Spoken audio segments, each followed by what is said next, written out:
Brilliant, guys. This is Rack Noble for Boxing UK. I'm here with the mouthpiece of Queensbury Boxing. Dev SAHNI. Dev, how you doing? I'm alright. Hi Steve, by the way. I know Steve says hi, so hi Steve, Boxing UK. Hopefully see you soon, mate. Steve appreciates it. onto the main event of tonight, or Saturday night, YARDE BETERBIEV. But just to mention the presser, you was carrying that. You was carrying that fight. You was carrying the presser the whole way through, start to end. Both men didn't want to give an inch, didn't want to say too much, but you had the fair share of that conversation. Yeah, I had my concerns heading into this press conference after the workout yesterday, where BETERBIEV was giving largely one-word answers. He's not in the mood. He doesn't want to play. He just wants to fight. Anthony Yarde, he's not really in the mood either. He just wants to fight. So when you've got two guys like that next to you, obviously you've got very much Hall of Fame boxing promoters Frank and Bob. So it's going to be interesting to see how it worked out. I'm glad it took the turn that it did, and BETERBIEV went somewhat comical. I think it helped. It was entertaining, and I enjoyed it. I'm absolutely terrified of him. Absolutely terrified of him, but it was good fun. Dev, do you know what I reckon? I reckon at parties, you're the icebreaker. You're the guy that they have to come in to get everyone talking, to get everyone dancing, to get everyone interacting. Because in that press conference, he was pretty much doing that. I think if I attended parties or I was invited to parties, I would be that person. But you know, if anyone does want to invite me to parties, I'm here. Hit me up. Dev SAHNI not invited to parties. I can't believe it. I can't believe it. I'm just playing. Yeah, I like having a chat. I think I'm quite funny. I like to make people laugh, and I think I moved it along today. Just talking of your chat and moving things along, you've definitely been moving things along on Twitter. Definitely had a little few tweets here and there, poking a bit of fun of this person, that person. Who am I poking fun at? I just say things like this whole Anthony Joshua fighting Franklin? Jermaine Franklin on what's the date? 1st of April. 1st of April. Yeah. So about that fight, I just said it's a wonderful fight for his development, because Eddie Hearn said that they'll pick the route for his development. So I'm like, great, this is the one. Hopefully they can get like an international title on the line, you know, something like that. Raise the stakes. Yeah, raise the stakes, get him in the world rankings, you know, get him higher up there, and hopefully he'll be ready, developed for a fight with Dillian Whyte. Hopefully he's developed enough for that. So at Queensbury, are you still holding on to the idea of an AJ Fury, or is that I don't know, mate. Look, I don't know. I thought it might happen. I thought there was a slight chance it could happen last year, but who knows? At the moment, he's on his journey, and he's got to rebuild and do his thing, and I'm sure he'll be back. And it's always a big fight, so look, hopefully, he'll probably chin me at a presser. They probably won't let me near it, but yeah.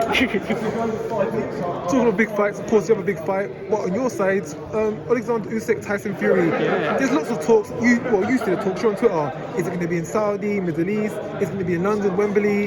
Is it going to be in Old Trafford? Yeah, I mean, what's the deal? What is it? I'm sure you know more than me. I don't know. I actually don't know. But there are people here who would know, who are in those conversations. Frank and Bob are here today. They're chatting a lot. I'm sure they've got dinner planned and all sorts of stuff. So try and grab them and see what they say. I don't know anything. Sure. Even if I did, what do you think? Oh, Dev's just told Rack Noble that it's going to be. Yeah. But from your own perspective, where would you rather see the fight? Taking everything away of what you may or may not know, where would you rather see that fight? Honestly, I don't mind, because I'll tell you, I just went to Dubai last year this year for New Year's, and I loved it. So if it's Middle East, that sort of region, I've got no problem going out there. Another holiday? Yeah, another holiday. I'll put the gear on, you know, I'll give that a go, and get the speedos out. Maybe no, I don't know about that. But yeah, I just want to see the fight. So I actually don't really care where it is. I just need to see them in a ring fighting each other. I'll just touch on heavyweights. Moses Atamu, you're a heavyweight. You got him 2 fights lined up before he's even made his debut, so you're going to keep him busy. Is that going to be the plan for the rest of the year, you reckon? Well, look, I'm not keeping him busy, but Queensbury are lining up all sorts for him. Look, they've talked about him fighting 8 times a year. So if he fights 8 times a year this year, 8 times a year next year, that takes him to 16-0. What was Anthony Joshua's record when he became a world champion? 16-0. So this dream may become a reality. It's going to take a bit of luck. It's going to take a lot of navigation, a lot of care. But I would trust the people around him to, if it looks like it could happen, they'll make it happen.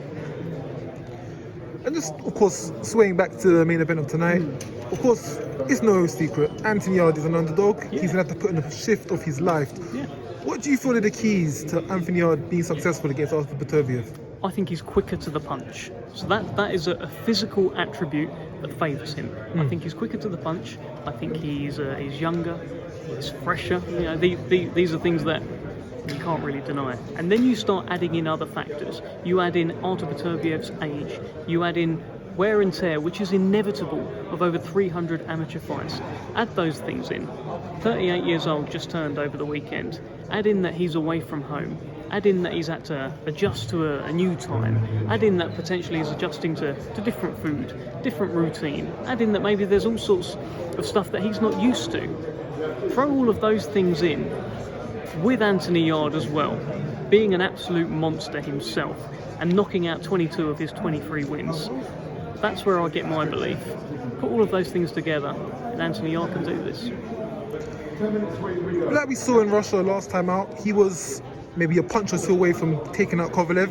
Very close. Tunde's added on top of that time, experience. This is it. He's got the experience. Beterbiev maybe coming towards the end. I think if ever a time, this is now the time. If you had to give a round, a prediction, what would you put on? I think it's the first half of the fight. I don't think it's great for Anthony Yarde if he's in round 8 and Beterbiev's still there in front of him. I think that favours Beterbiev. I think Anthony Yarde to get him out within the first 4 or 5 rounds. That's the perfect night, really, and it involves him getting involved in some trade-ups and backing himself, having belief, and being clever than other fighters have been in the past. And he can hit harder than other fighters have hit him in the past, in my view. So Yarde stoppage in the first half of the fight, Yeah. that would be an ideal night. That's where I am with it. I've literally that's what I've found. So yeah, that's what it is for me. Just talking on ideal nights, ideal days. Last Sunday was an ideal day. Mr. Anthony Yarde, Arsenal fan himself. Arsenal versus Manchester. Yeah, I was going to bring it up. I was going to bring it up. You had a nice viewing of that at the Arsenal Stadium, Warren Box. Talk us through the game. I mean, look, it was great to be in the box for it. That was cool. And seeing Marcus Rashford's goal from behind the goal, he's so good. How many English players do that, by the way? Like the little chop and then just pinging it like that. He's so good now. He's in the form of his life right now, My Rashford. God. So yeah, Marcus Rashford doing that.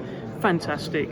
I think ultimately we probably missed Casemiro, having him not there and having McTominay knocking about against these Arsenal midfielders against Odegaard and like that. Zaka, party, it's a nightmare. It was a bit of a party as well. So yeah, look, we'll get you next time. That felt like a proper game as well, by the way. Those two teams, I missed their proper rivalry. Keane, Vieira, all of that stuff. That was amazing. It feels like we're heading back towards that. Arsenal Man United is the El Clasico of the Premier League. Barca, Madrid, that's the original El Clasico. Arsenal Man U is the original of the Premier League, and well, it could be again. Look, 100%. There's so many, like my football memories, like as I was growing up watching it, are great things like Martin Keown taunting Ruud van Nistelrooy after missing the penalty. What a moment that is! Keane and Vieira arguing in the tunnel on the pitch. All of this stuff. The red cards. Gary Neville getting scared. Things like this. It was great. But yeah, hopefully we're heading back there. Maybe so, hopefully so. But let's just round it off. Arsenal champions of 2023. I think you're going to win. I think the league is clearly yours to lose. But keep an eye on that, Pep, because he's like, we can win, but he's secretly trying to win. So hey, if Arsenal win the league, Anthony Yarde wins the title on Saturday night. You'd be a happy man, wouldn't you? Going for the double. Okay. Thanks for your time, Dev. All right. Cheers, mate. Thanks.